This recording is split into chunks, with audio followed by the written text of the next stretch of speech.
네. 안녕하십니까. 저는 성균관대학교 교육학과 김동호입니다. 먼저 이 좋은 자리를 마련해 주신 사범대학과 그리고 미래교육 혁신센터 이렇게 감사의 말씀 드리고 싶고요. 저는 오늘 이제 성균관대 사례를 중심으로 제 경험을 이렇게 발표드리겠지만 저도 이런 질의응답 시간이나 토론을 통해서 좀 인사이트를 얻을 수 있는 그런 좋은 시간이 됐으면 좋겠습니다. 네, 그러면 발표를 시작하겠습니다. 아까 잘 소개해 주셨듯이 제가 오늘 발표 드릴 주제는요. 언택트 시대의 대학 온라인 교육 혁신을 위한 과제와 전략인데요. 이제 세부적으로는 처음에는 이제 조금 브로드한 그런 오버뷰의 측면에서 언택트 시대의 대학 교육이 어떻게 혁신을 이루고 있는지, 또 온라인 교육의 어떤 방향성과 현황을 좀 짚어보고, 그 다음에 이제 구체적으로 우리 성균관대학교의 어떤 사례를 좀 말씀을 드리면서 온라인 강의 전략이나 교육 전략을 어떻게 활용했는지, 그리고 대학 온라인 교육의 어떤 현재나 대응 방안, 그리고 이제 좀 장기적인 관점에서 포스트 코로나 시대 이제 대학의 위상과 온라인 교육의 그런 접점은 어디인지, 어떻게 나아가야 되는지를 말씀드리겠습니다. 시간이 그렇게 길지는 않은 관계로 조금 빨라질 수는 있겠는데요. 나중에 또 질의응답을 통해서 충분히 말씀해 주시면 감사하겠습니다. 네, 그래서 우리가 흔히 온라인 교육을 이야기할 때 사실 사람들의 인식은 이 헤드라인 기사에서 보실 수 있듯이요. 이렇습니다. 수요는 이제 많이 있는데 저도 만족도가 낮다. 그리고 학생들도 저는 과제가만 너무 많고 온라인 강의를 일방적으로 듣다 보니까 불만이 있다. 그래서 우리가 코로나 사태 초반에는 굉장히 환불 이런 이야기도 많이 나오고 강의 환불, 등록금 반환, 그래서 많은 대학들이 굉장히 어려움을 겪었고요. 또 여기 흥미로운 거는 여기 헤드라인에서 보시면 이제 코로나 이전에도 이미 수요에 비해 만족도가 낮다 온라인 강의는 이런 인식이 있었고 뉴욕 타임스 헤드라인도 있지만 미국에서도 역시 마찬가지입니다. 온라인 교육이라는 것은 어떤 면대면 교육을 실시할 수 없는 상황에서 하는 어떤 대안적인 형태가 아닌가. 할 수 있다면 면대면 교육이 훨씬 나은 거 아닌가 이런 인식이 있었던 것은 사실입니다. 그런데 또 역설적이게도 온라인 고등교육에서 온라인 교육은 계속해서 성장해 오고 있습니다. 끊임없이. 첫 번째 그래프를 보시면 어떤 이렇게 계속 하락하는 거는 이제 DE라고 되어 있는데 이제 디스턴스 에듀케이션 원격 교육이 아닌 것은 계속 줄어들고 원격 교육의 요소가 전혀 없는 강의들은 계속 줄어들고 위에 빨간 선을 보시면 원격 교육의 요소가 들어있는 강의 혹은 완전한 원격 교육 100% 온라인 강의는 끊임없이 증가를 하고 있다는 것을 알 수가 있습니다. 또 밑에 보시면 이제 무크 역시 우리가 어떤 2010년도부터 굉장히 활발하게 성장세를 보이고 있는데 이제 급격하게 계속 성장을 하고 있죠. 그럼 만족도가 낮은데 왜 계속 이렇게 성장하는 어떤 역설적인 상황이 발생하는가? 그래서 우리가 흔히 이렇게 얘기를 하잖아요. 온라인 교육이 더 좋은가요? 아니면 오프라인 교육이 더 좋은가요? 저는 이 두 가지 옵션을 양자택일을 할 수 있는 이런 상황이라거나 아니면 뭐가 더 낫다라고 말한다기보다는 이렇게 우리가 온라인 교육에서 낮은 만족도의 이유나 아니면 낮은 만족도의 원인은 대부분 온라인 교육을 어떤 오프라인 교육, 오프라인 학습을 그대로 인터넷상으로 옮긴 거라는 그런 인식에서 출발을 한다고 생각합니다. 물론 온라인 교육은 한계점을 가지고 있습니다. 현장감이라는 건데요. 전통적 면대면 수업에서는 현장감이 가장 극대화된 학습의 형태라고 볼 수가 있겠죠. 교수자가 바로 앞에 존재하고 학생들이 질문하면 바로 응답할 수 있고 집중을 하지 않는다거나 아니면 어려움을 겪는 학생한테 직접 교수자가 상호작용을 할 수 있기 때문에 이또 온라인 프레젠스라고 하는데 이 부분들이 극대화된 상태인데 온라인 수업에서는 태생적으로 그 자체가 우리가 피지컬하게 이렇게 분리되어 있기 때문에 현장감은 낮을 수밖에 없습니다. 이 부분은 인정을 하고 들어가야 됩니다. 그렇다면 우리가 당연히 면대면 수업에 있는 요소를 그대로 온라인으로 가져오면 낮아지는 현장감으로 인해서 공백이 생기고 그로 인해서 만족감이 낮을 수밖에 없는데 이것들을 인정하고 우리가 온라인 교육이 가지고 있는 고유한 강점, 그러니까 접근성, 언제든지 접속할 수 있고 사람들끼리 혹은 학생과 컨텐츠가 24시간 연결돼 있고 그 다음에 우리가 온라인 컨텐츠는 한 번 사용하고 마는 게 아니라 계속 끊임없이 재조합해서 새로운 어떤 가치를 창출할 수 있고 학생들을 직접 온라인 공간에서 관리할 수 있는 이런 용이성들을 극대화시켰을 때 우리가 어떤 면대면 수업에서 온라인으로 넘어가면서 잃었던 부분을 다시 채우고 또 그것을 오히려 넘어설 수 있는 그 부분들을 어떻게 했었는지 보여드리겠습니다. 그렇다면 우리가 이제 코로나 시대를 통해서 더 절감을 하고 있는데요. 온라인 교육은 왜 필연적이 되어가고 있는가? 먼저 학교라는 물리적 공간을 벗어난 연속적 학습이 가능하다는 측면을 볼 수 있습니다. 왼쪽에 보시면 이제 50년 전에 이제 우리의 강의실, 대학 강의실이고요. 오른쪽에 보시면 현재의 대학 강의실입니다. 차이가 있나요? 네. 제가 보기에는 차이가 없는 것 같습니다. 일단 교수자가 교실 앞에 나와 있고 학생들은 그 교수자의 강의를 듣고 뭐 여기서는 뭐 수업에 대한 발표가 있을 수도 있고 시험도 있을 수 있지만 크게 변하지 않았습니다. 교실 안의 현장은. 그렇다면 변한 건 무엇일까요? 네, 교실 바깥의 세상이 변했습니다. 일단 학생들은 디지털 도서관을 핸드폰을 통해서 이용해서 접속을 하고 또 비교과 활동 같은 것들도 학교 밖에서 다 하게 되고 그리고 무크 강의 등을 통해서 세계 유명한 그런 교수자들의 강의를 듣게 되고 어떤 교우 관계나 어떤 커뮤니티도 모두 다 교실 밖에 있는데 우리가 교실 안에 있는 어떤 교육 현장만 생각하다 보면 어떻게 보면 반쪽짜리 교육을 제공하고 있는 게 되겠죠.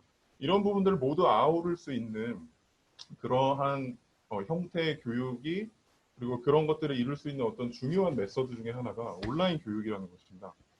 또한 우리가 생각해 볼 때 이제 온라인 교육을 실시하면 다양한 수업 방식 시도가 가능하겠죠. 어떤 온라인 커뮤니티 기반의 수업이라든가 아니면 학생 활동 데이터가 한눈에 시각화돼서 우리의 보통 학습 관리 시스템에서 보이기 때문에 어떤 그 학습자가 실제로 동영상을 보았는지 아닌지 자료를 받았는지 안 받았는지 과제를 냈는지에 대해서 개별적인 피드백이 가능하죠. 그래서 교실 상황에서 학생들의 얼굴만 봐서는 몰랐던 그런 숨은 그림들을 볼 수 있습니다. 그 다음에 어떤 조별 토론 게시판 아니면 짧은 퀴즈 같은 것들을 계속 실시해서 학생들의 몰입을 높인다거나 아니면 이 부분들은 좀 제가 미국에서 많이 경험했던 건데 수업에 외부 전문가들을 초청하기가 굉장히 유용해집니다. 그래서 어떤 특정한 주차의 주제에 대한 전문가에 대한 의견을 학생들에게 듣게 하고 싶을 때 외부 전문가를 초청을 해서 인바이티드 스피커 형식으로 이렇게 하는 다양한 형식을 시도할 수 있고 또 캠퍼스 공간에 한정되지 않은 그런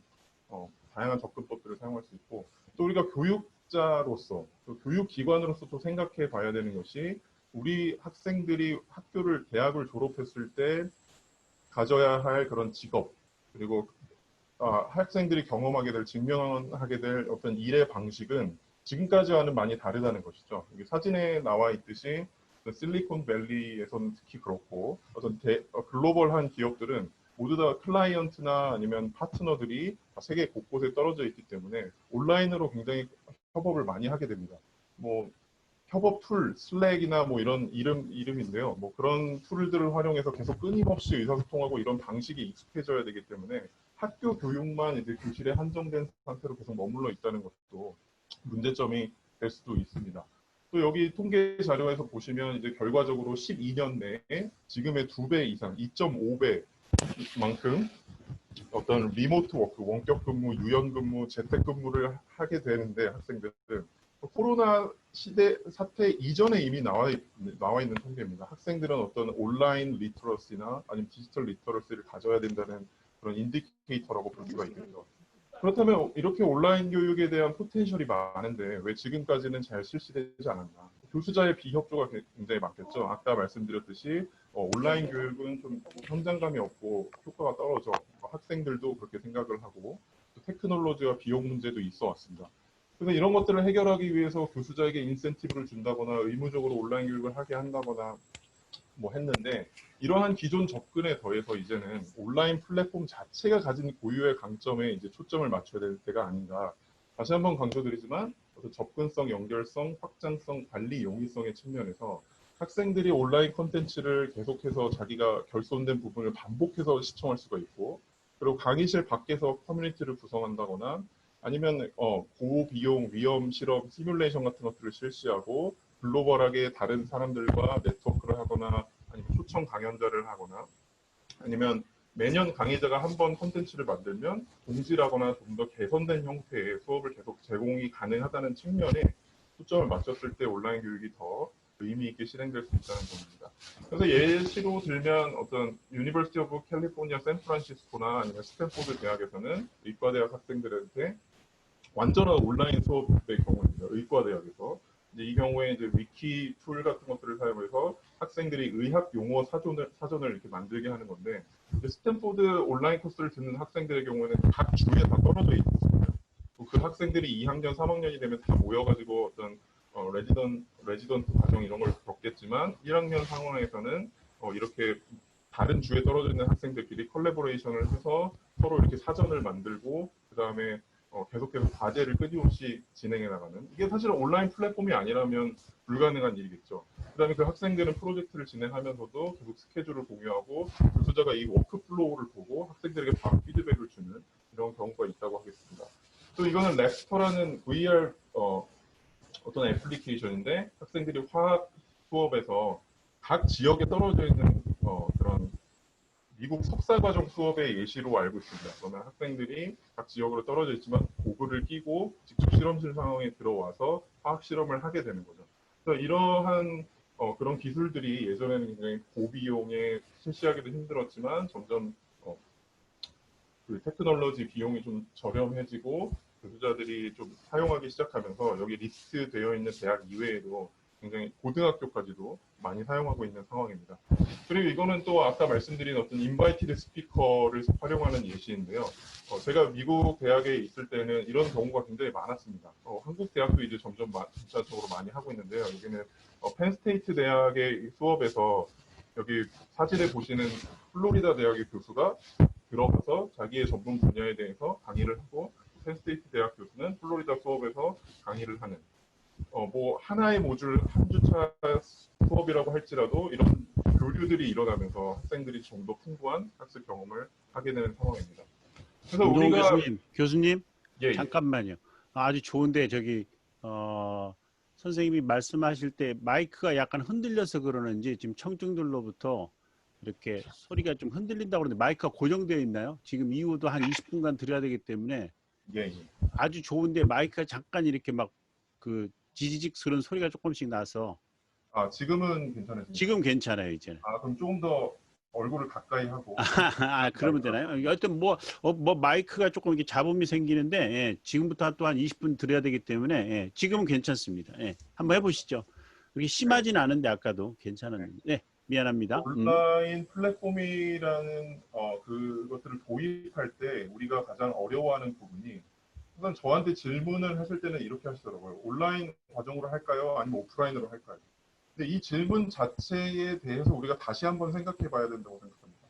사실 여기 밑에 있는 스펙트럼에서 면대면 교육, 페이스 투 페이스라고 하는 것과 풀리 온라인이라고 하는 것 사이에는 굉장히 많은 종류의 중재된 방식이 존재를 합니다.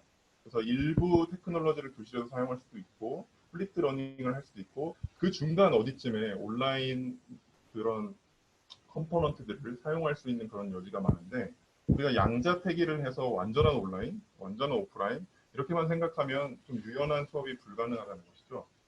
예를 들어서 제가 어떤 통계 과목을 가르쳤을 때 미국에서 어떤 16주 중에서 어떤 수업에서 11번 정도는 온라인 학습으로 학생들이 미리 어떤 기본 통계적인 기본 개념이나 아니면 수식 같은 것들을 배우게 하고, 그리고 5번 이제 캠퍼스에서 만나서 소프트웨어 실습을 하는 그런 수업을 실시를 했었습니다. 근데 이 학생들이 대부분 석사 과정이고, 그리고 이미 그 일을 하고 있었던 학생들이었기 때문에 이제 시간적으로 굉장히 유연하게 수업에 참여하기가 어려웠는데, 이런 방식의 수업을 사용했으니까 학생들이 유연하게 수업을 공부하고 싶은 시간에 학습을 할 수 있었고, 또 자기가 충분히 컨텐츠 학습을 한 이후에 실습에 참여했기 때문에 더 질문도 의미가 있고 더 수업이 잘 될 수가 있었습니다. 근데 이것과 똑같은 수업이 이제 완전한 면대면 수업으로 또 진행이 되고 있었습니다. 이건 부분 온라인이고 완전한 버전은 똑같은 거. 근데 만족도 조사를 했을 때는 오히려 이 수업이 더 높은 만족도를 나타냈다는 점에서 우리가 충분히 온라인 요소를 조금 섞고 면대면으로 일부 보완만 해도 굉장히 수업이 유연해지고 나아지는 것인데, 우리가 양자택일의 문제로 하다 보니까 이런 유연한 수업을 많이 못 해오고 있는 것 같습니다. 그렇다면 이제 좀 전반적인 내용에 대해서 말씀을 드렸는데 성균관대학교에서는 이제 코로나 사태 이후로 전면 온라인 전환이 됐을 때 어떻게 거기에 대응을 했고 어떤 전략을 사용했는지를 말씀드리겠습니다. 먼저 이제 우리가 온라인 학습을 나누는 여러 가지 기준이 있지만 기본적으로 이제 실시간, 이제 비실시간 이런 두 가지 방식으로 나누는 경우가 좀 일반적인데요. 실시간 온라인 강의의 경우에는 지금 우리가 사용하고 있는 줌 플랫폼처럼 이렇게 동시에 모든 학습자들이 접속을 하고 교수자가 가르치는 상황이죠. 그래서 이제 실시간으로 어떤 상호작용과 피드백이 가능하고 그나마 이제 교실 현장의 수업 모습과 비슷한 상황이기 때문에 실제감이 높은 편입니다. 하지만 이제 개별 학습자가 수업식 중간에 어려움을 겪거나 아니면 단시간 내에 어떤 상호작용을 해야 되기 때문에 교실 상황에서의 문제와 비슷한 문제가 발생하기는 하는데요. 그래서 저희가 이때 사용했던 전략은 미리 학생들한테 어떤 강의 영상이나 외부 콘텐츠를 학습시키고 그 다음에 실시간으로 모여서는 거기에 대한 콘텐츠를 다시 가르치는 것이 아니고 교수님들이 그 다음에 거기에 대한 좀 더 심화된 질문이나 심화된 활동만을 했습니다. 이거는 우리가 이미 면대면 상황에서 플립드 러닝이라고 하는 그런 것과 똑같은 전략인데 온라인 플립드 러닝이죠. 둘 다 온라인인데 미리 비실시간으로 콘텐츠를 학습하고 오고 실시간 수업은 좀 더 의미 있는 활동을 하는 데만 다 쏟았다는 거죠. 그래서 교수님들이 3시간을 다 실시간 미팅을 한 것이 아니고 2시간 정도는 이게 찍어놓은 강의를 보게 하고 모여서는 한 30분 정도만 이렇게 이야기를 하고 이렇게 끝내도 학습자들의 만족도가 완전한 온라인 강의 전형식보다는 훨씬 높았었습니다. 1학기를 해본 결과. 그 다음에 이제 대형 강의의 경우에는 많은 공대 교수님들께서 어떤 전략을 물어보셔서 이제 예를 들어 100명, 200명 이렇게 이상씩 듣는 수업에서는 저희가 사용하는 이런 플랫폼인데 매 20분마다 그게 어떤 생물학적으로 우리가 집중을 유지할 수 있는 그런 시간이거든요. 그때마다 학생들이 계속 집중력이 떨어지는데 그때마다 어떤 설문이나 퀴즈를 중간에 이런 기능들을 사용해서 계속 했던 거죠. 그냥 뭐 어려운 질문이나 이런 게 아니고요. 그냥 주의를 환기하는 정도의 질문이었는데 학생들의 이해도를 점검하고 어떤 긴장감을 유지하는 전략이었습니다. 그 다음에 이제 이 부분은 제가 우리 성균관대학교 4월에 어떤 포럼을 우리들끼리 이렇게 주최를 했을 때 추천드린 방법인데 이제 학생들이 온라인 수업에 똑같은 등록금을 내고 온라인 수업을 듣는데 너무 내용이 면대면 수업에 비해 좀 부족한 것 같다라고 했을 때 이제 제가 적극적으로 스피커들을 활용해서 그 수업에서 어떤 전문성을 가진 분들이 강의를 해주고 학생들의 질의응답을 받는 이 부분이 이 스피커가 전부 강의의 한 모듈을 전부 다 책임질 필요는 없고요. 예를 들어 10분, 20분만을 할애를 해서 자신의 경험만 이야기를 해도 학습자들의 만족도가 훨씬 높아지는 것을 알 수 있었습니다. 또 한 번 부르면 그 교수님은 또 그 수업에 또 가는 거죠. 서로 이렇게 교환을 하는 그런 전략들을 많이 사용했습니다. 그 다음에 이제 학생들에게 어떤 수업 주도 역할을 부여하는 거였는데요. 여기 예시에는 저희 학교에 스크린샷이 없었기 때문에 해외 예시인데 이게 다 지점, 그러니까 여러 군데 떨어져 있는 학생들이 수업을 듣지만 한 학생이 주도적으로 자기가 리더가 돼가지고 토론을 주도하게 한다거나 아니면 어떤 그 주에 발표를 하고 질의응답까지도 자기가 운영하는 그러니까 학생한테 어떤 수업의 주인의식을 갖게 하고 계속 끊임없는 긴장감을 갖게 하는 그런 방식이었습니다. 그래서 강의자 일방향적인 어떤 방식을 탈피하고 학생들이 참여적으로 성찰할 기회를 제공한다는 측면에서 굉장히 만족도가 좋았습니다.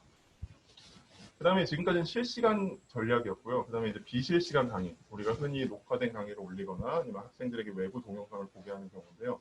학생들이 이런 경우에는 컨텐츠를 충분히 학습하고 참여할 기회가 주어지고 반복적으로 볼 수 있고 자기가 원하는 시간에 볼 수 있다는 강점은 있지만 실제감은 낮고 그 다음에 자기 조절이 잘 안 되는 학생의 경우에는 다 미루다가 마지막에 한다거나 하는 그런 어려운 점이 있죠. 그래서 이럴 경우에는 저는 이제 우리 학교의 이번 플랫폼인데요. 여기는 이제 학습 분석 모듈이 있어서 우리가 거기에 들어가면 학생들이 로그인한 현황, 그 동영상을 봤는지 안 봤는지, 자료를 다운로드 받았는지 아닌지 이런 부분들을 파악할 수 있었기 때문에 제가 이러한 기능들에 대해서 소개를 시켜드리고 특별히 어떤 위험 학습자라고 하죠. at risk student. 특별히 이 몰입이 낮은 학생들은 다음 실시간 모임일 때 좀 더 주의 깊게 관찰을 한다거나 아니면 개별적인 피드백을 보내는 전략을 사용했습니다. 네, 그 다음에 이제 제안드린 방법은 어떤 실시간 강의랑 비실시간 강의를 조합하는 거죠.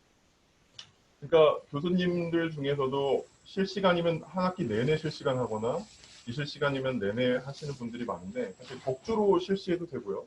아니면 동일 주차 내에서 비실시간 2시간 하고 아니면 잠깐 웹법식으로 만나는 거 30분 해도 되는데 그 부분들까지 잘 생각을 못 하시는 분들이 많았습니다. 역시 어떤 온라인 강의에 대한 유연한 접근이 필요하다고 했고요.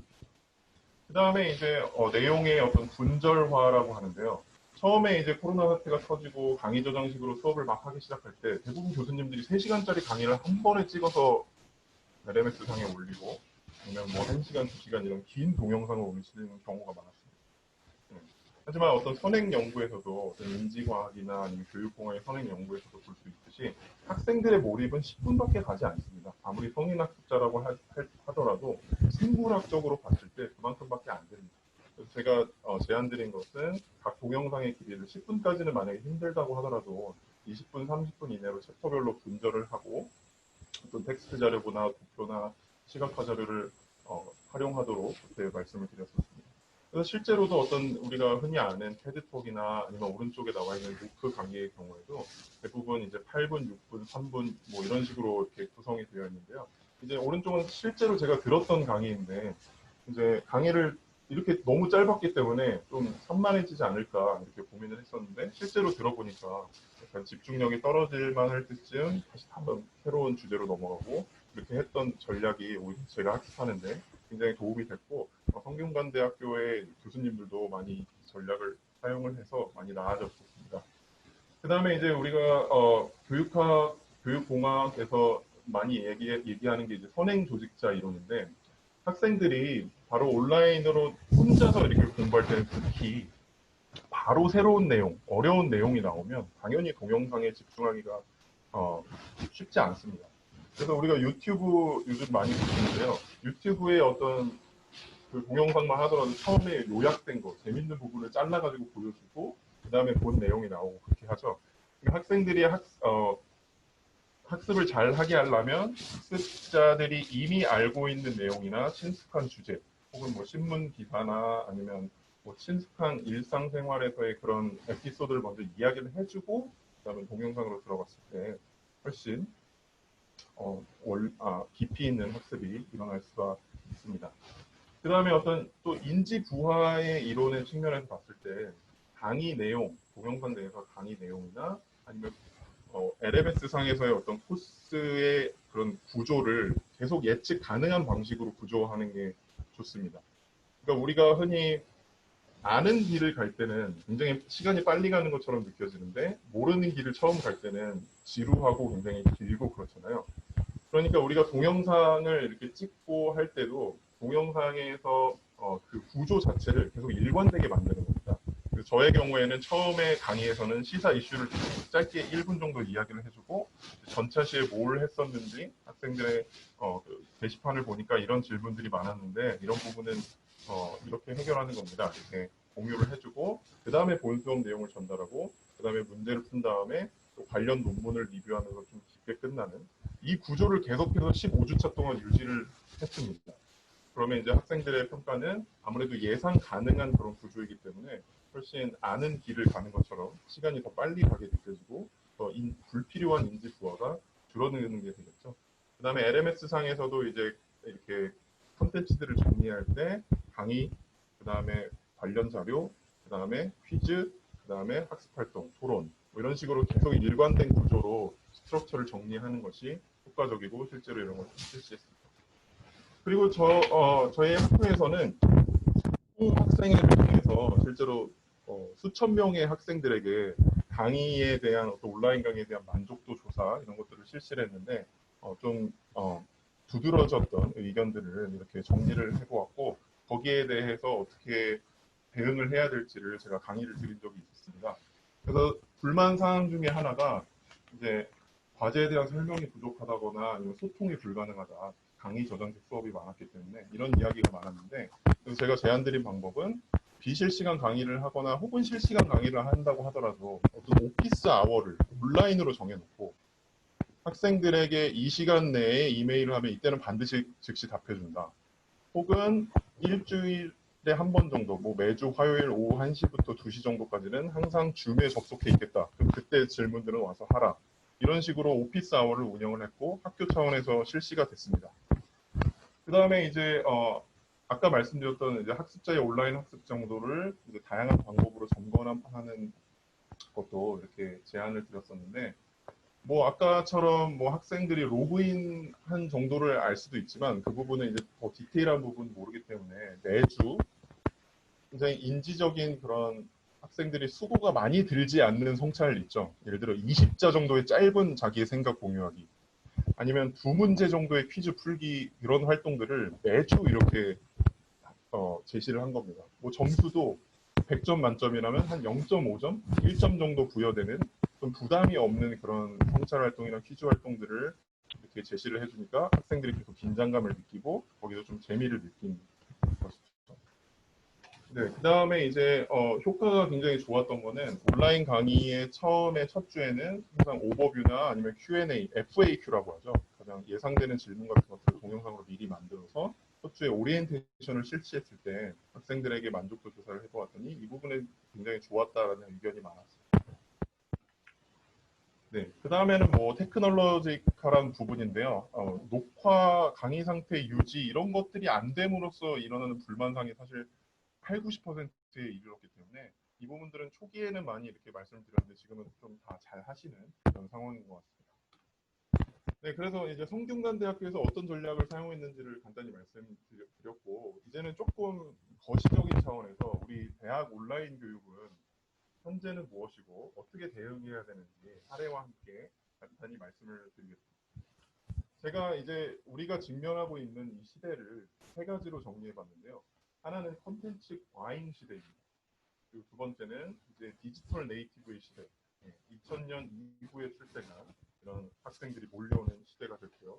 그 다음에 이제 글로벌 연결 시대, 이렇게 세 가지로 정의를 해보았습니다.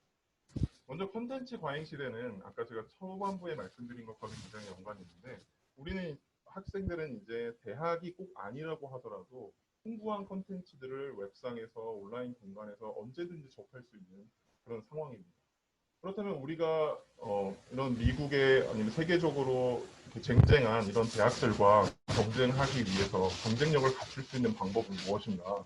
여러 가지가 있겠지만 저는 가깝게는 어떤 큐레이션이나 아니면 교육 과정을 수요자 중심으로 운영하는 그런 유기적인 그런 전략들을 사용해야 된다고 생각합니다.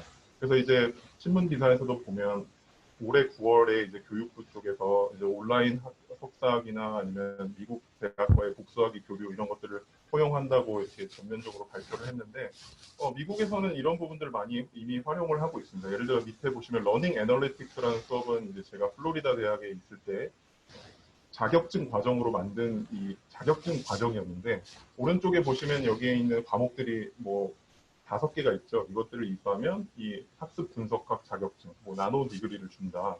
근데 이 여기에 있는 과목들을 제가 다 만든 것은 아니고 이 중에서 2가지를 새로 추가했고, 기존에 우리가 가지고 있었던 리소스, 그 다음에 이제 컨텐츠들을 이제 학생들의 요구에 맞게 요구 분석을 한 다음에 거기에 맞게 잘 조합을 해서 자격증 과정을 만들었고, 이런 부분들이 굉장히 인기가 많아서 사실은 기존에는 조금 학생들이 전통적인 교육 그 코스라고 해서 뭐 제한적인 학생들만 들었던 그 과목들이 여기에 들어오면서 새로운 수요가 창출되고 새롭게 학생들도 경쟁력을 갖게 됐다는 거죠. 네, 또 이런 것과 조금 연관해서 해보면 대학이 이제 아까 말씀드렸듯이 계속 온라인 학위로서 미국 대학들과 세계 대학들과 경쟁을 해야 되는데, 결국 로컬한 브랜드에서 글로벌한 대학으로 성장을 하려면 해외 학생 유치를 어떻게 해야 될 것인지, 그리고 우리 학교가 가진 고유한 장점, 뭐 예를 들어 뭐 유명한 학과일 수도 있고요, 뭐 세계적인 연구자가 있는 학과일 수도 있고, 그런데 그러한 것들을 살려서 어떤 독특한 콘텐츠를 만들어내야 된다는 것이죠. 그러니까 그러한 것과 관련된 게 이제 텍사스 오스틴 대학에서는 스트래티직 플래닝 분야의 굉장히 강점을 가지고 있기 때문에 이 부분들을 또 가지고 있는 리소스들을 온라인 코스들을 조합을 해서 어떤 컨텐츠를 하나 만들어냈고 이 부분들을 통해서 그 학교를 홍보하고 또 세계에서 학생들을 유치하고 이것들을 이수를 하면 자격증을 부여하거나 아니면 오른쪽에 보시듯이 이제 유데시티는 어떤 무크 플랫폼 중에 하나인데 많은 대학들이 이제 컨텐츠와 어떤 아카데믹한 어토리티는 가지고 있지만 플랫폼이 부족한 경우가 굉장히 많습니다. 학교에서의 어떤 LMS는 기능이 부족하고 좀 딸리기 때문에 이러한 무크 플랫폼들과 파트너십을 맺어서 이렇게 자기의 교육 과정을 이렇게 전 세계의 모든 학생들이 들을 수 있게 하는 그러한 상황도 많이 일어나고 있습니다. 그다음에 플로리다 대학의 경우에도 UFO 온라인이라는 아예 자체적인 브랜드를 만들어서 학사 학위까지도 이제 온라인 100%로 주는 그런 상황입니다. 그러니까 우리 대학들이 지금 긴장해야 될 상황인 것 같습니다. 이제 온라인으로 여기에 가지 않아도 해외에서 플로리다 대학의 학사 학위를 딸 수 있는 상황인 것이죠. 그 다음에 이제 디지털 네이티브의 시대, 어릴 적부터 굉장히 디지털에 익숙하고 다양한 기기들을 사용하는 학생들이 대학에 왔는데 강의는 계속 전통적인 방식이면 좀 모순이 생기기 때문에 유니버시티 오브 로체스터나 아니면 인디애나 대학의 경우에는 어떤 테크놀로지를 활용해서 수업을 디자인해주고 컨설팅해주는 그런 전담 오피스나 인력이 배치되어 있습니다. 네, 그 다음에 짧게만 마지막으로 10년, 20년 후의 대학의 과제에 대해서 말씀드리겠습니다. 네, 첫 번째는 이제 디지털 트랜스포메이션과 교육과정 유연화에 우리가 좀 힘을 쏟아야 될 것 같습니다. 그러니까 기존에 오프라인이냐 온라인이냐 양자택일의 문제가 아니라 예를 들어서 제가 미국에서 티칭을 했을 때 하나 시도했던 방식이 크로스드 리스트로 대학원 수업을 하면서 수업 녹화를 하는데 학부생들이 어드밴스드한 코스를 듣고 싶은 학부학생들이 실시간으로 듣고 둘 다 학점을 인정받을 수 있는 그런 상황이 있었습니다. 그래서 대학원생들은 실시간 연대면 강의, 학부생들은 실시간 비실시간 온라인 강의로 진행이 돼서 캠퍼스 공간도 절약이 됐고 또 원거리에 거주하는 학생들도 들을 수 있고 미리 어드밴스드 과목을 수강할 수 있는 그런 상황이 있었고요. 또 마이크로 러닝은 좀 잘 아시니까 넘어가도록 하겠습니다. 그 다음에 이제 우리가 중요한 거는 어떤 데이터 기반의 의사결정 체제를 구축해야 되는데 여기에 나와 있듯이 지금 학생에 대한 데이터가 입학처, 교무처, 학생처, 전산원 이렇게 다 흩어져 있는 상황입니다. 이 부분들을 다 모아서 우리가 학생에 대한 어떤 성장 모형, 그 다음에 학생의 학습의 트래젝토리, 비교과를 또 교육 활동을 잘 분석을 해서 거기에 맞게 코디네이팅 해주는 대학이 앞으로 살아남을 것이라고 생각합니다. 아까 말씀드린 큐레이션도 이렇게 했을 때 더 잘 일어날 수 있고 학생들의 어떤 이미 졸업한 학생들의 취업이나 아니면 진로와 관련돼서 너가 그 학생과 유사한 정도가 이 정도니까 이 정도의 패스로 했을 때 굉장히 효과가 있을 것 같아 이렇게 추천해주는 그런 큐레이션과 어떤 컨설팅의 개념을 같이 해야 대학이 살아남을 수 있다고 생각합니다. 네, 공유대학 플랫폼 개념은 좀 시간 관계상 넘어가도록 하겠습니다. 네, 그 다음에 이제 성균관대학교에서는 마지막으로 이제 포괄적이고 체계적으로 비교과 활동을 지원하기 위해 어떤 도전 학기제라는 것들을 실시하고 있는데 우리가 이제 봄학기 1학기, 2학기의 시간을 한 주 정도 줄이고 여름방학을 꼭 3개월로 늘려서 그 학기를 하나를 원하는 학생들이 충분히 써서 어떤 학위를 취득하거나 아니면 자격증을 취득할 수 있도록 하고 디스프로라는 그런 새로운 어떤 대학 성균관 내의 대학에서 그것들을 관장해서 여러 가지 융복합 프로그램을 제공하는 그런 부분들을 실시하고 있습니다. 그래서 앞으로 포괄적인 체계적인 비교과 활동을 어떤 온라인상으로 제공해주는 대학이 경쟁력을 갖게 될 것이라고 말씀을 드리고 싶습니다. 그래서 여기 도전학기의 그런 개념과 기본적인 타임라인입니다. 그다음에 저희는 이제 이 포트폴리오를 이렇게 실시해서 이제 여기다가 블록체인의 개념을 도입해서 학생들이 학사 과정 동안 경력이나 이런 것들을 쌓으면 나중에 도움이 될 수 있도록 이런 것들을 지원을 하고 있습니다.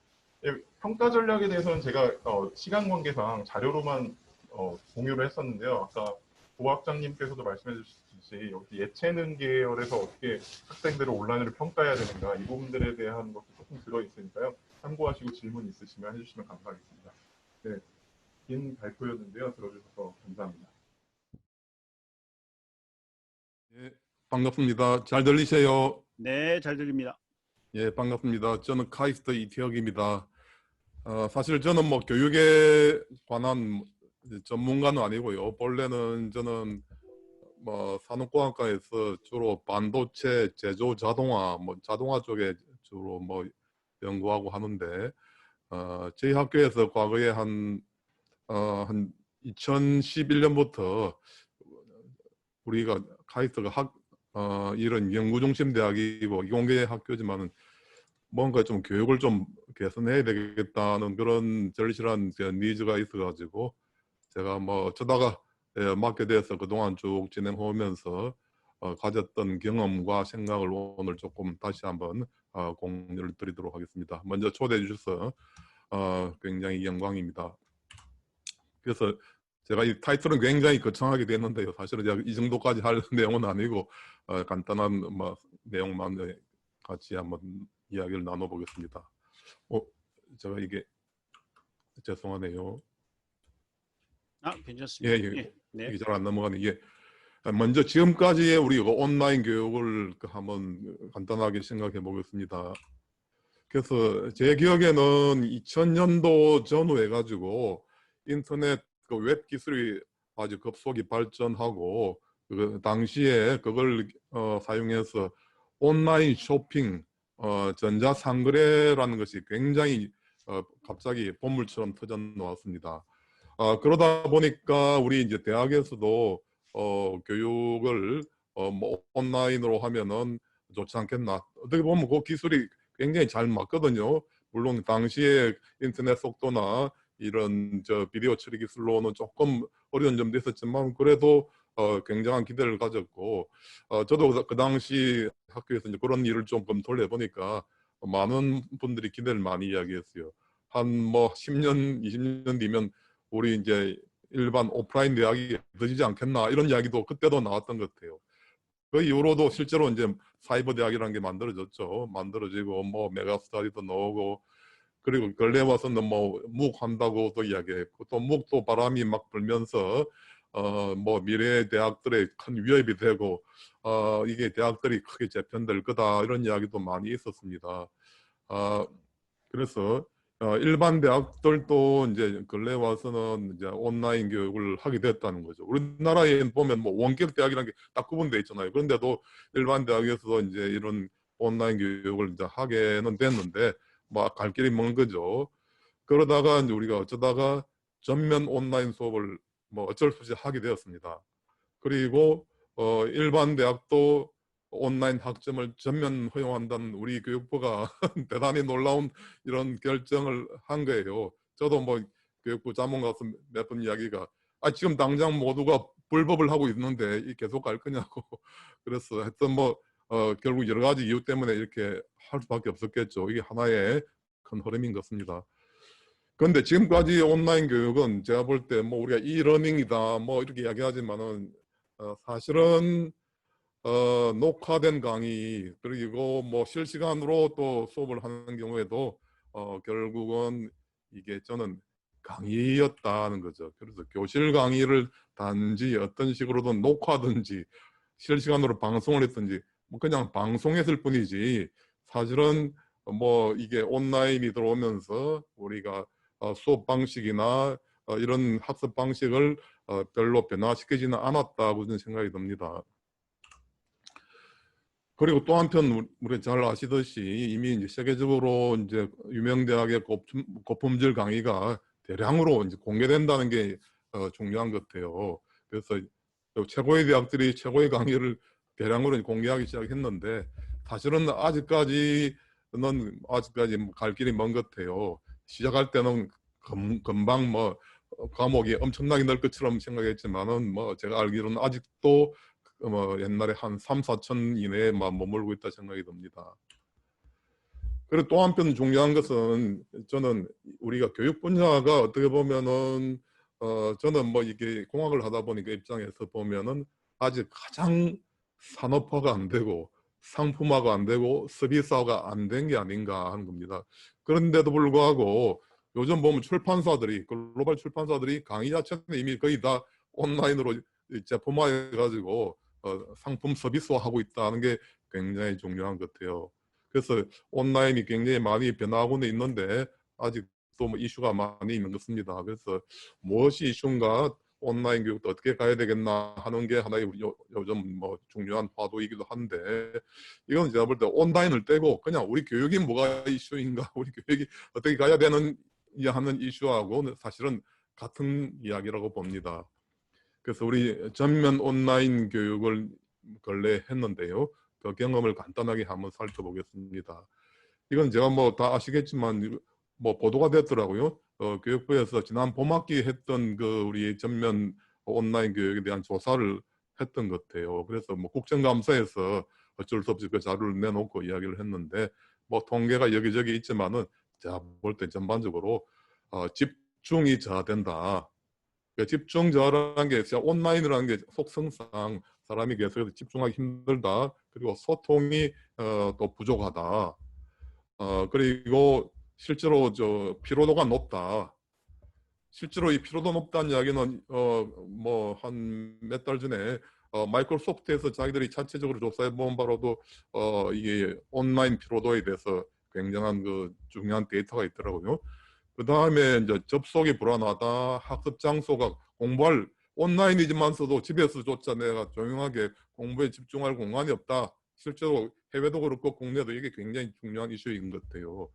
그리고 우리 교수님이나 그 대학이 준비가 제대로 안 됐더라. 갑자기 온라인으로 하다 보니까 실제로 우리 많은 대학들이 이런 온라인 교육에 대한 인프라도 그렇고 학교나 이런 시스템이나 교수님들 자체도 거의 준비가 안 된 상태에서 시작하다 보니까 이런 이야기 당연히 나온 것 같아요. 그래서 전반적인 만족도가 굉장히 낮아요. 제가 볼 때는 녹화 영상이 뭐 52%, 실시간 화상으로 한 것은 더 낮더라, 33%밖에 안 되더라 하는 거죠. 실시간 영상 아니고 왜 그런가 전 잘 모르겠지만 아마도 교수님께서 실시간으로 방송을 탄다는 게 아마 두려움이 있지 않나 생각이 듭니다. 이거는 뭐 미국 대학에 대한 뭐 해외 사례 설문한 거는 굉장히 서베이한 게 많이 있더라고요. 제가 이게 뭐 권위 있는 기관인지 모르겠지만은 이건 민간 기업에서 실제로 조사를 많이 한 것 같아요. 온라인 설문조사해 보니까 전반적으로 만족도가 저하되는 건 틀림없어요. 만족도는 분명히 저하가 되고 상당히 저하되는데, 여기도 비슷하게 집중을 유지하기 곤란하고, 그 다음에 뭔가 소통하고 참여하기가 곤란하더라, 어렵더라. 그리고 자기 집에서조차 조용하게 공부하고 집중할 이런 환경이 안 되고, 또 형편이 안 되는 학생도 있어요, 경제적으로. 그런 게 굉장히 이제 사회적인 문제인 것 같습니다. 그리고 특히 이제 클래스가 클수록 이제 불만이 좀 심각했고요. 그리고 저희 카이스트에서 실제로 이제 조사를 또 한 것입니다. 봄학기에 대해서요. 봄학기 조사를 해보니까 전체적으로 보면은 저희들이 이제 그 강의 평가 위에 보시면 강의 평가를 매년 이제 조사를 하고 있는데, 그 강의 평가 지표를 보면은 조금 저하가 되었어요. 근데 뭐 이게 워낙에 스케일이 지금 5점 스케일에서 이렇게 확대해서 그렇지, 제가 볼 때는 뭐 크게 심각하게 떨어지지 않았다고 볼 수 있습니다. 저희 학교는 그래서 어떻게 보면 전반적으로 온라인 강의 때문에 뭐 큰 문제가 있었다고 보이지는 않거든요. 그래서 우리 학생들도 하고도 좀 이야기를 해봤는데 뭐 크게 문제는 없는 것 같아요.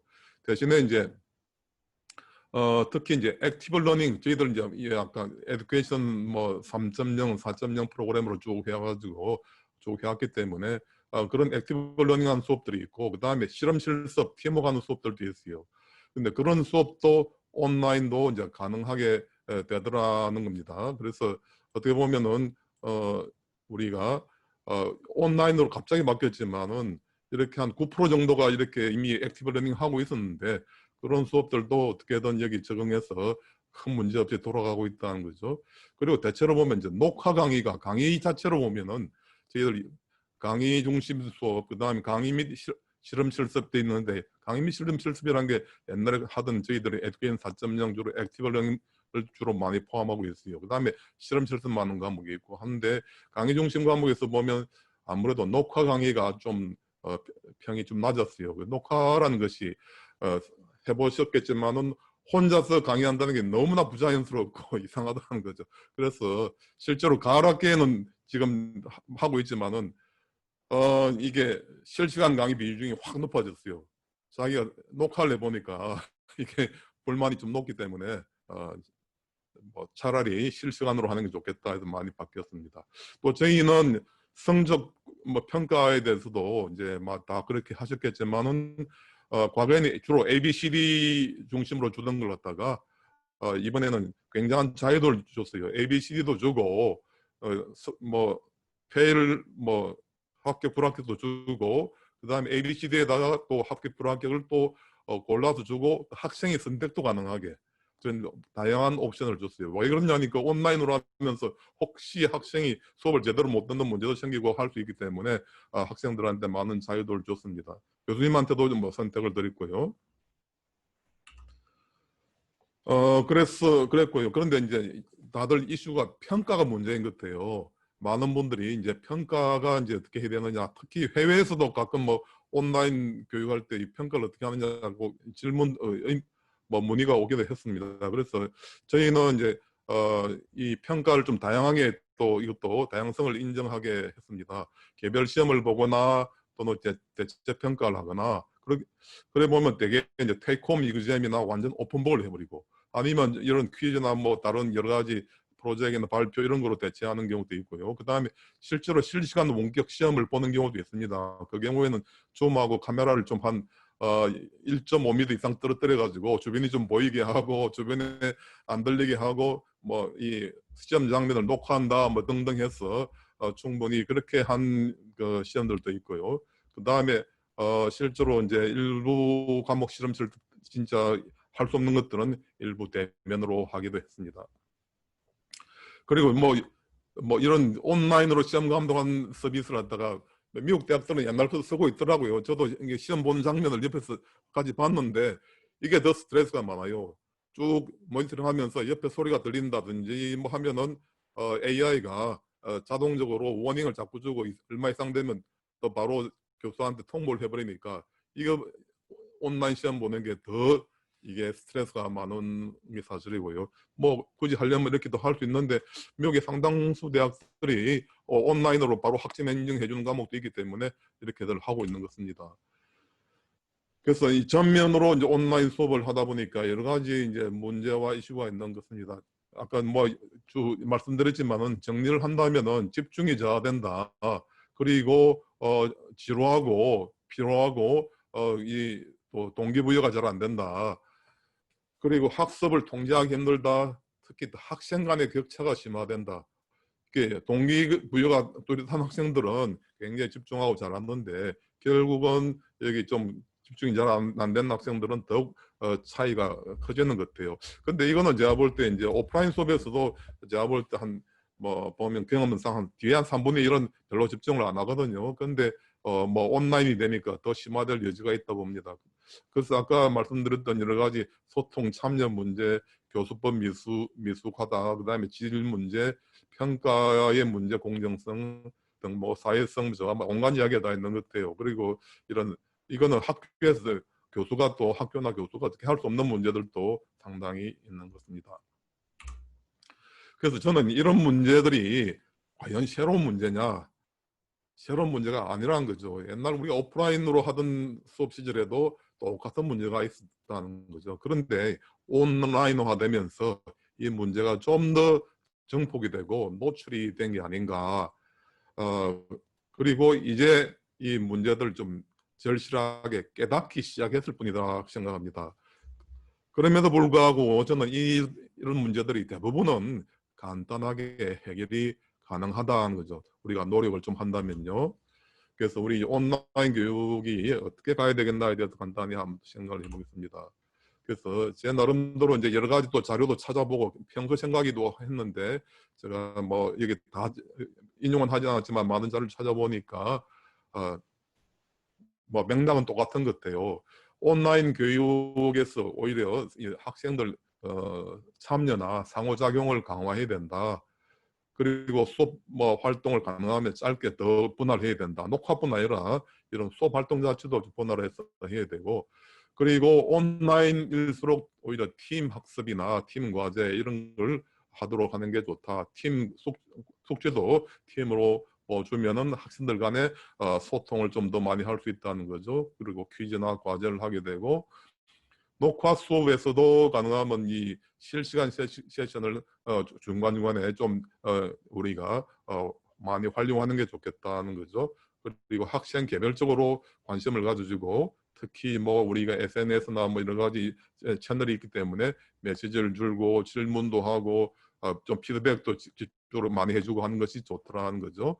그리고 실제 사례나 동영상을 우리가 온라인이니까 더 쉬운 점도 있어요. 많이 활용해가지고 좀 흥미를 키우고 또 하나는 온라인으로도 실험 실습이 충분히 가능하고 우리가 또 우리가 디지털로 안 되는 경우는 실제 시연을 한다든지 해서도 할 수가 있는 것 같아요. 그리고 아까 접속이나 뭐 학습 공간 이런 문제는 어떻게 보면 뭐 좀 사회적 문제, 정부 차원의 뭐 이슈로서 어떻게 해결해야 될 거라 생각이 듭니다. 그래서 저는 맨날 말씀드리던 거지만은 오히려 온라인 교육에서는 이게 혁신적인 교수법 지금까지 해왔던 막 우리가 노력했던 이것이 오히려 필수가 돼야 되지 않겠나고 생각합니다. 그래서 온라인 교육일수록 오히려 상호작용이나 학생 참여를 좀 더 뭐 많이 해야 되고요. 물리적인 제약이 없기 때문에 상호작용이나 학생 참여를 더 강화해야 되기도 하지만 오히려 또 한편으로 어떤 점에서 더 잘할 수도 있어요. 저는 그렇게 생각합니다. 그래서 우리가 이제 이렇게 혁신적인 수업을 실천함으로써 흔히 말하는 이제 미래 역량도 키울 수 있다고 생각하고요. 우리가 요즘 와서 어떤 역량을 가르쳐야 되냐 많이 이야기하지만 어떻게 보면 우리 교육의 문제가 좀 더 쉽게 잘 해결될 가능성을 이제 갖게 되었다고 생각합니다. 그래서 우리가 이 온라인 교육에서도 혁신적인 교수법을 우리가 실천하고 활용해야 된다 생각하고요. 이게 과거에 우리 뭐 저희들 플립드 러닝 뭐 에듀케이션 4.0 하면서도 이렇게 해왔는데 온라인일수록 오히려 해야 되고 더 잘할 수 있다고 생각합니다. 저희들 한 이제 9% 했지만은 앞으로 이게 좀 더 온라인 되니까 오히려 새로운 기회가 생겼다고 생각합니다.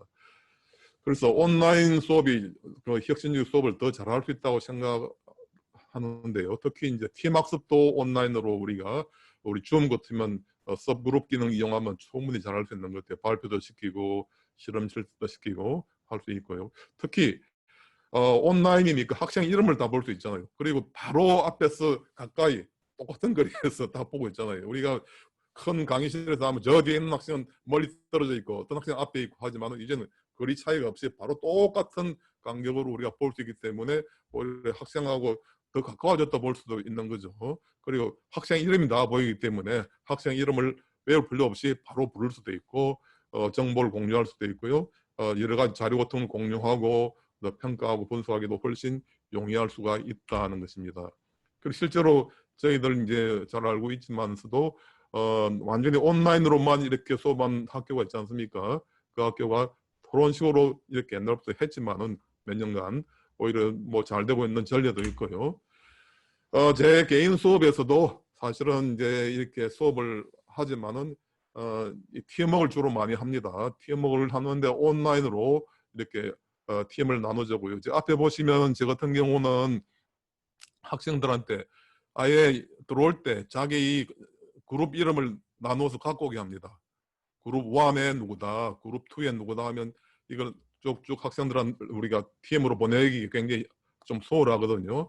우리가 이제 지금 말하는 줌이라든지 이런 온라인 화상 시스템들이 우리 요즘 수업에 많이 쓰고 있지만 사실은 수업을 위해서 본격적으로 개발된 게 아니다 보니까 기능의 한계가 있고 불편한 점이 많이 있지만은 그런 대로 이렇게 팀워크 수업하는데도 충분히 잘할 수 있고 오히려 더 좋은 것 같아요. 저희들이 팀워크 수업을 하다 보면 제일 큰 문제가 제가 옛날 이제 이야기 드린 것 중 하나지만 클래스 라지스틱스 수업 시간에 뭐 자료를 복사해서 나눠줘야 되고 학생들이 또 그 자리에서 자료를 만들고 또 컴퓨터를 활용하고 또 나중에 그걸 또 다시 받아야 되고 이런 종류의 그 허드렛 일들이 훨씬 줄어들고 학생들은 컴퓨터를 이용해서 오히려 자료를 잘 만들고 심지어 발표 자료도 만들고 하는데 훨씬 이용하더라는 것입니다. 그래서 오히려 이게 온라인으로 하면서 뭐 진짜 어려운 점도 있지만 장점도 굉장히 많이 있더라는 것입니다.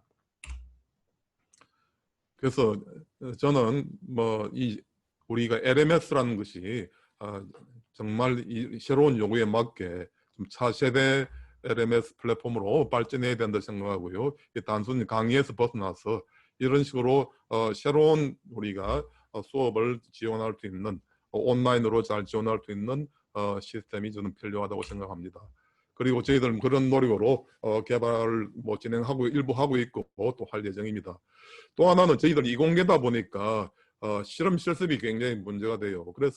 그런데 이공계 같으면 이공계 실험 실습은 상당수가 이미 디지털로 할 수 있는 가능성이 많이 있어요. 그리고 이공계의 많은 그 실험 실습들은 이미 그 공학용 소프트웨어가 매트랩이나 이런 게 너무 잘 돼 있어가지고 그런 거로서 충분히 좋은 실험 실습을 만들고 주로 소프트웨어 툴로서 상당수 실험 실습을 많이 대체할 수 있기 때문에 또 실제로 많이 하고 있어요.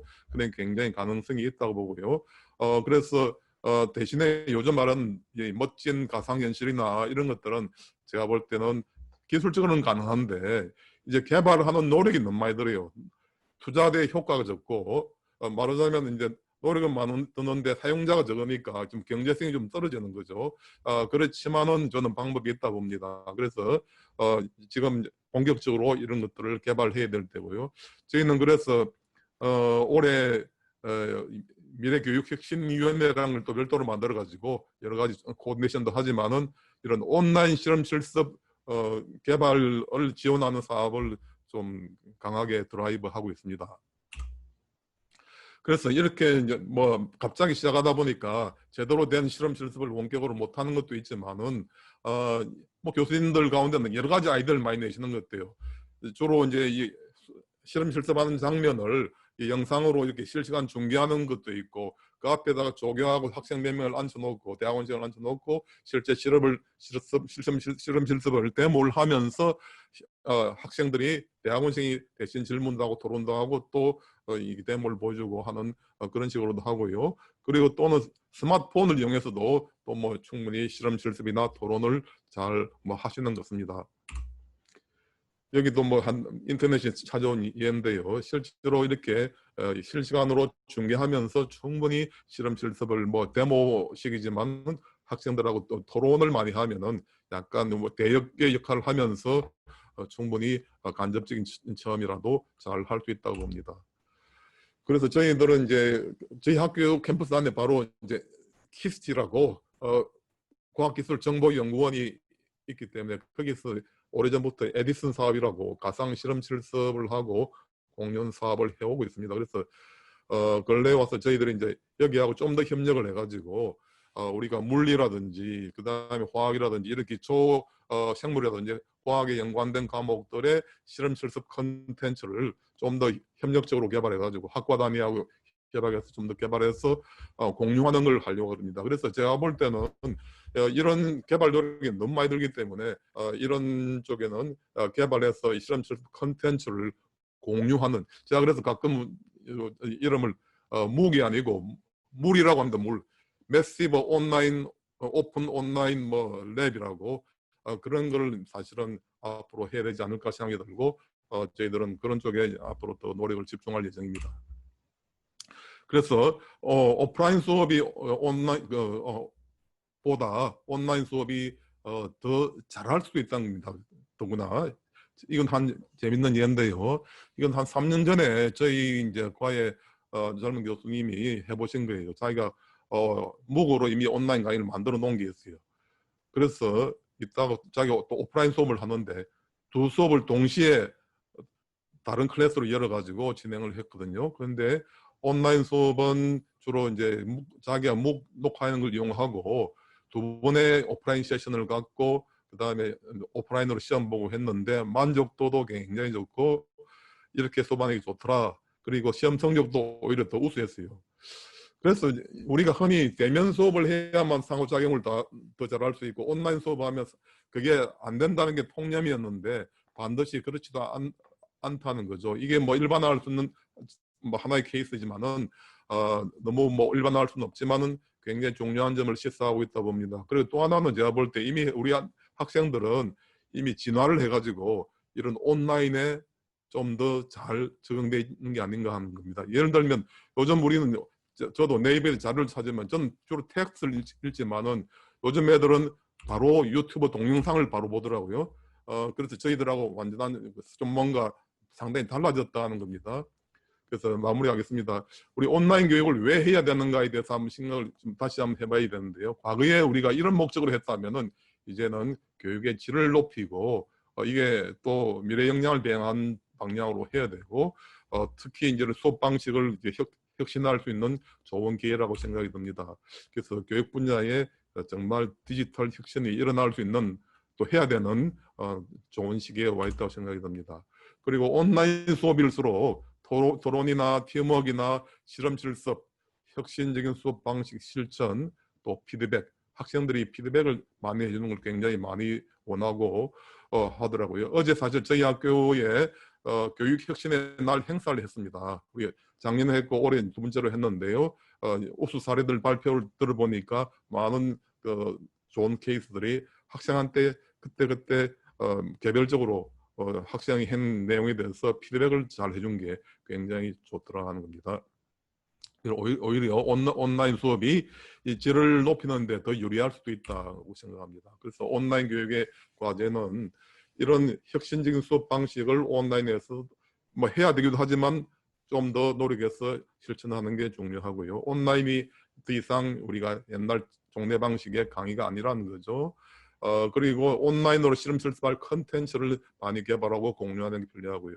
인프라를 많이 개선하는 게 필요합니다. 최근에 뭐 교육부에서 대학 교육 지원 센터도 만들어 사업을 하고 있지만 워낙에 우리 대학들이 많은 대학들이 이런 준비가 안 된 대학들이 많이 있기 때문에 좀 돕자는 것입니다. 예. 그리고 미래에는 온라인 수업이 좀 더 중심이 될 수 있지 않겠나 생각이 들고요. 확대가 될 거라 생각합니다. 그래서 오프라인 수업은 역시 장점이 있습니다. 물리적 강제란 게 있고 우리가 온라인으로 다 못하는 부분도 있기 때문에 그런 점을 좀 보완을 해서 뭐 해야 된다 생각이 들고요. 사실 어제 이제 행사하면서 우리 하버드 대학의 마조리 교수님을 이제 모셔가지고 뭐 마지막에 강연을 들었습니다. 뭐 주로 피어 튜터링 쪽에 많이 해오셨고 워낙에 그 전문가이시긴 하지만은 어제 이야기도 뭐 딴 데서 많이 하신 이야기예요.